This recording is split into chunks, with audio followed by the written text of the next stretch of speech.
birashyushye, imishinga 30 ibyara inyungu. Hitamo uhuje n'inzozi zawe. Urutonde rw'imishinga mito irereta ubukungu mu gihe gito. Dore urutonde rw'imishinga mito irenga 30 ishobora kukuzanira inyungu vuba, ikwiranye n'imiterere y'u Rwanda.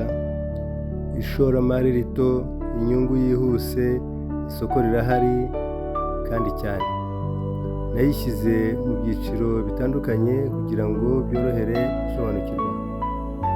Umushinga wa mbere, ubworozi. Ushobora korora inkwavu. Inkwavu ziroroka cyane, inyama zigurishwa neza. Nanone ushobora korora ingurube, uhereye ku mubare muto, zirakura vuba, isoko rirahari. Ushobora korora amafi, tilapia, ibyuzi, Bugesera bifite amazi menshi kandi isoko rikomeye rirahari cyane cyane mu mijyi. Ushobora gukora n'ibiryo by'amatungo ukabigurisha ubworozi. Ubuhinzi, uhinga ubuhinzi bw'igihe gito ugasarura vuba. Ushobora guhinga imboga, inyanya, igitunguru, amashu ukabigurisha vuba ku isoko. Ushobora guhinga ibihumyo. Ibihumyo bihinga ahantu hato, no mu cyumba kimwe mu nzu wabihinga. Bimara ibyumweru 3 cyangwa 4 gusa kandi inyungu ni nziza. Ushobora guhinga urusenda. Urusenda rufite agaciro kanini ku isoko. Ushobora guhinga ibigori igihe gito biribwa mu rugo ndetse ugasagurira isoko. Ushobora guhinga ibimera by'ibirungo, coriandre, persile, seleri. Ibi byose bikenerwa n'amahoteli na za resitora. Ushobora guhinga ukoresheje hydroponique ku gipimo gito. Ibi ni ibiribwa by'amatungo bitanga umusaruro mwinshi ku buso buto. Ushobora gukora na pepiniere, ugatera ingemwe ukazigurisha ku bahinzi. Ingemwe z'imbuto n'ibindi. Ushobora gucuruza, uzagurisha amafaranga. Hari kugurisha imbuto n'imboga ku giciro gito. Hari gukora iduka rito, ifu, isukari, amasabune.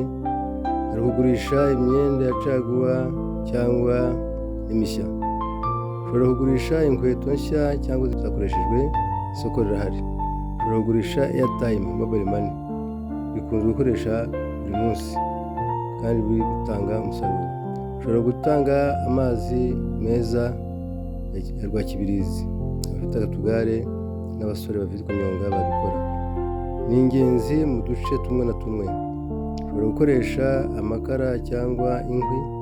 Ibi byose ni umushinga. Ushobora kugurisha ibicuruzwa byatumijwe hanze. Inyungu nini. Hari ubukorikori n'umusaruro. Gukora amasabune y'amazi cyangwa ayandi y'uduti akomeye. Igiciro cyo kubikora kiri hasi cyane n'inyungu ni nyinshi. Ushobora gukora umutobe w'imbuto, marakuja, mange n'ibindi. Ushobora gukora yawurute mu rugo ugurisha buri munsi. Ushobora gukora imigati yoroshye, amandazi, capati n'ibindi. Ushobora gukora amatafari, karakara cyangwa ibindi. Ububaji bworoshye, abazi kubaza intebe, ibitanda, isoko rirahari. Ushobora gukora ibiseke by'ubukorikori. Hari serivisi zitangwa z'ishoramari, cyber cafe, irembo, gufata amafoto, kwandika ku mashini, cyane cyane ya mirimo yose ikorerwa kuri internet. Ushobora nanone kwigisha amasomo magufi, Icyongereza, Igifaransa mu byumba cyangwa kuri internet. Imishinga yihuta cyane nibura nk'ibyumweru 2. Kugurisha amandazi mu gitondo cyangwa nimugoroba. Bafite twa resitora cyangwa alimentation. Ushobora kugurisha brochette, kugurisha umutobe. Ushobora kugura no kugurisha vuba. Kugira ngo ubone inyungu vuba, tangiza umushinga umwe gusa, uwumenye neza. Hitamo umushinga utwara igihe gito, ufite isoko rikomeye udasaba amafaranga menshi. Ingero nziza mu Rwanda: inkoko z'inyama ukafata nkeya ukagurisha uko wishoboye. Inama nziza: imboga, ubucuruzi buto, umutobe, ugurisha wunguka. Niba wifuza kurenga aha ushobora kugufasha, mbwira ingengo y'imari yawe, urugero 50, 100, 500, ubundi ngukorere umushinga wifuza.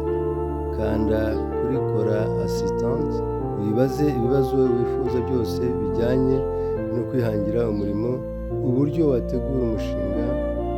Ku bujyanama bwuzuye hamagara iyi nimero. Murakoze, mugire ihirwe kandi mukore, mwigire, muhange umurimo, utakora ntakariye. Niba iyi mishinga hari icyo bakunguye, sangiza abandi iyi video, kanda subscribe, like n'akazogera. Hanga umurimo, kora wigire. Iki gitabo kiragurishwa, kigizwe n'ibitabo 3: Ikinyarwanda, Icyongereza n'Igifaransa.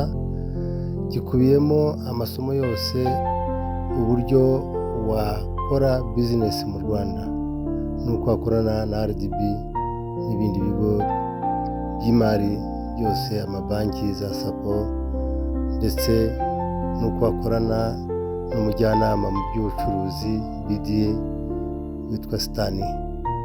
Yakugira inama, yagutegura umushinga, aranawuherekeza mpaka muri banki, ndetse akanawukurikirana kugeza igihe uzagaragaza inyungu zihamye.